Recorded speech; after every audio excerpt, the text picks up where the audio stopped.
Part 1, Transfer. Ian. The story goes like this. We call it a transfer. It's important to use the term to distance. It's a dead guy in the back of a van, really. But the words can be something else.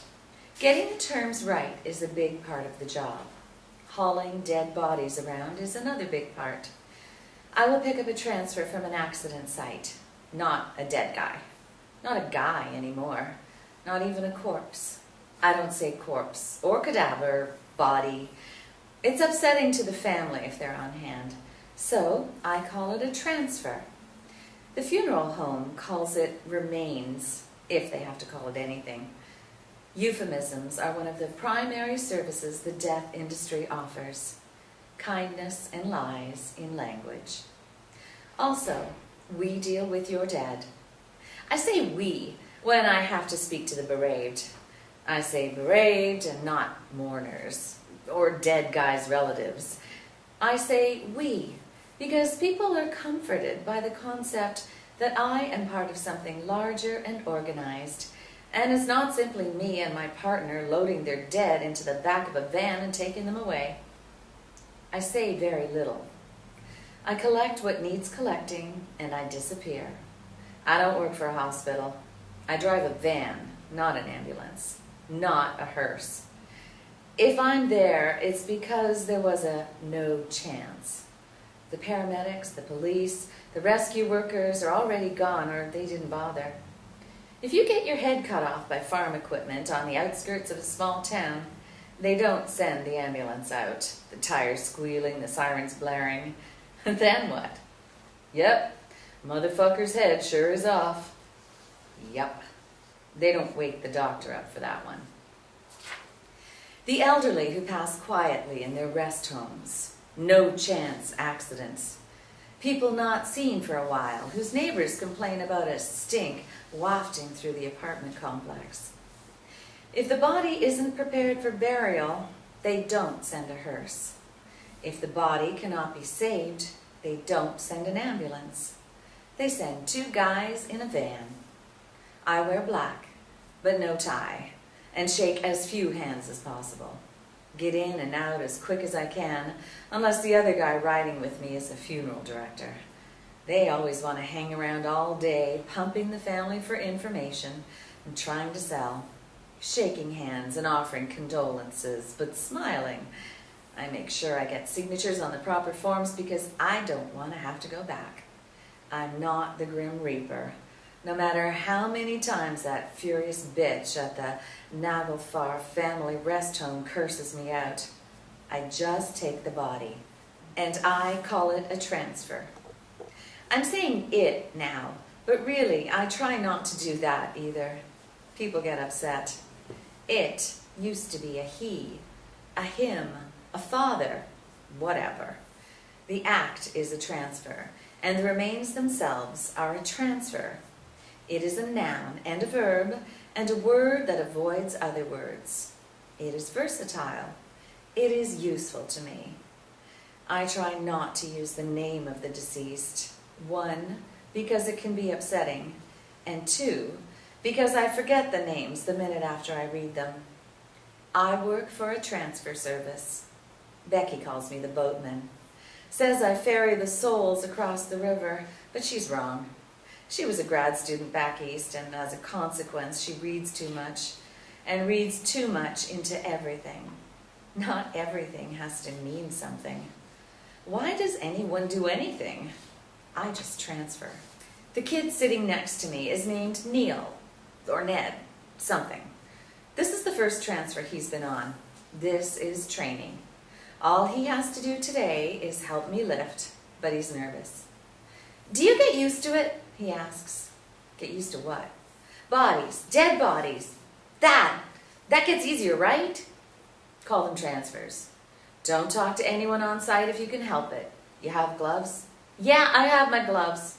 Check. Make sure. They're right here. Always make sure you have your gloves. Seriously. Okay, don't snap your gloves if you can help it. It weirds the family out. Jesus, will there be family there? Probably not at this one. I'll teach him more later. I'll also make him fill out the paperwork because I hate doing it. I'm kind of freaking out a little. You're supposed to. Don't worry. But I don't know if he is supposed to. He might not last. We have pretty high turnover, which is why this kid is riding next to me and nervously popping his knuckles every 30 seconds. Jerry quit. Dan before him. Lots more whose names I don't remember. I didn't freak out on my first transfer. I disappointed myself when... But then we see the smoke. Jesus Christ. Yup. Is that us? That can't be us, right? I thought we had to go way out. That's us. You see the smoke a long way on the prairie. Oh. He's from Toronto. Every time I need him to shut up, I'll remind him this isn't Toronto. That is shitty of me, but fuck it. He talks a lot. The less you talk on this job, the less you think about the work itself, the better. That's cliche, maybe, but I touch dead people every day of my life. I know what they do at the funeral home with the soft skulls of infants so that they can be preserved for a viewing without collapsing. That sometimes a pacemaker gets forgotten and has to be fished out of a viscera bag so that it doesn't explode in the cremation retort. When a woman promised her mother she would tickle her feet at the funeral to make sure she was really dead, I had to explain to her in soft words that she didn't want to do that. To not say that even if the withered corpse was somehow not dead when it arrived on my table, after I stabbed a metal spike into its thorax and aspired the viscera from her body, it was well and thoroughly dead now. Instead, I told her that Mom was in our care and it was our job to make sure she didn't have anything to worry about. A soft joke about the socks I put on her for the funeral being pretty itchy. She's at rest now. She's in our care. Cliché is important. It's another euphemism we offer. This kind of specificity does not need to be discussed. The first reaction is always to talk. Offer condolences if the family is there. Commiserate with the other transfer agent or the cops or paramedics or whatever at an accident. But the impulse is wrong. Language is a failing here. It makes you deal with, Jesus, that's a lot of smoke. Yeah. These ones, the messes at the sides of the highways, in a way they're easier.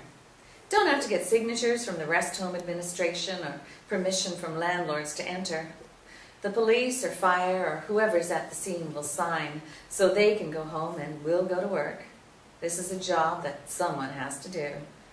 I'm someone. Neil or Ned might be. We'll see.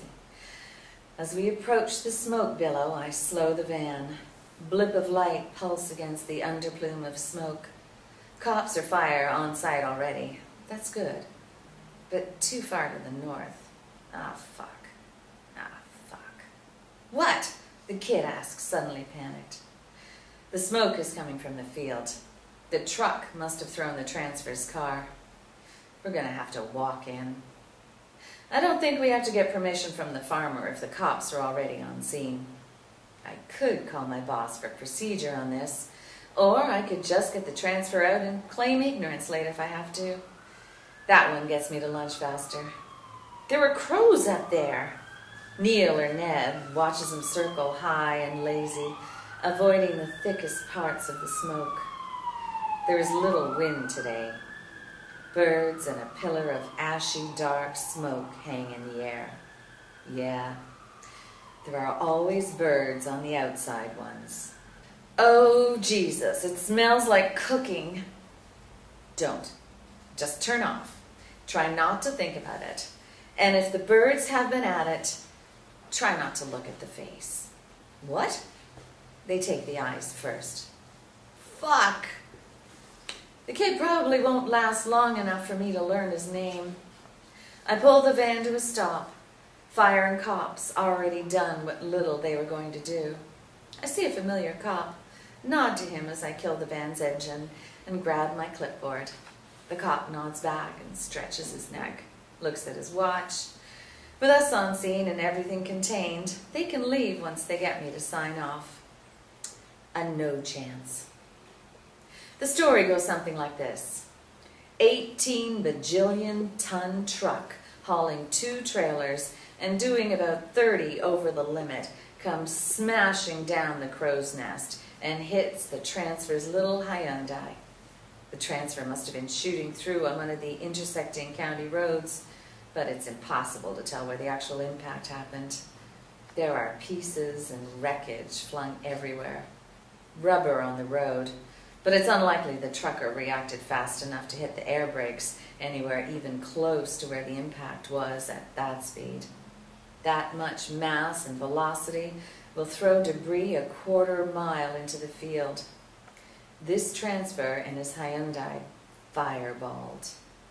Fire on scene got most of it out, but parts are still smoldering. As I wade into the field, stung and flayed by whiptails of wheat, I see the rear view mirror sitting on the ground between rows of crop, detached and unbroken, just there. The truck has barely any damage, too heavy, too fast. The juggernaut sits, still ticking in abandon, as the unhurt driver is taken into custody. Called the accident in himself. Could have just driven away. Nice guy. Except for his speeding having killed a man, I guess. But still. Me and the kid go to work. The car was made of steel, and the impact reduced it to pieces. The transfer was not made of steel. I feel bad for the kid. This is not a good first transfer. But I guess there isn't a good first transfer. This isn't easy anyway. In the field like this, we can't get the stretcher in, just bags. And since a transfer isn't in one piece, it's awkward and heavy. Lumpy black shopping bags. The kid vomits as loudly as he can. I keep looking around. When the birds stay, you know you missed pieces. Eventually I give up. Birds settle and perch on pieces of twisted wreckage. They watch me. Fuck. I hate the birds. The kid retches again. You okay, man? Fuck you. Fuck you! I quit! Yeah. Poor kid. On the way back to town, he calls me a monster and a ghoul and then a monster again, and just kind of cycles in his little breakdown. The smell in the van doesn't help him. He pukes in his lap and makes no move to clean himself up, just sits in it and stares out the window. I hit play again on the Pixies CD I've left in the van for the past year. The first stoplight we hit in the town, he gets out, slams the door, just stalks off, covered in his own sick. There's a good sandwich place in this block, but maybe I'll get back first. My keychain clicks against the steering column as I wait for the light to green. The Pixies scratch out of the speakers at me. Without someone to provide euphemism for, I know the transfer for what he is as he rides behind me. Heaviness of char and bone and meat.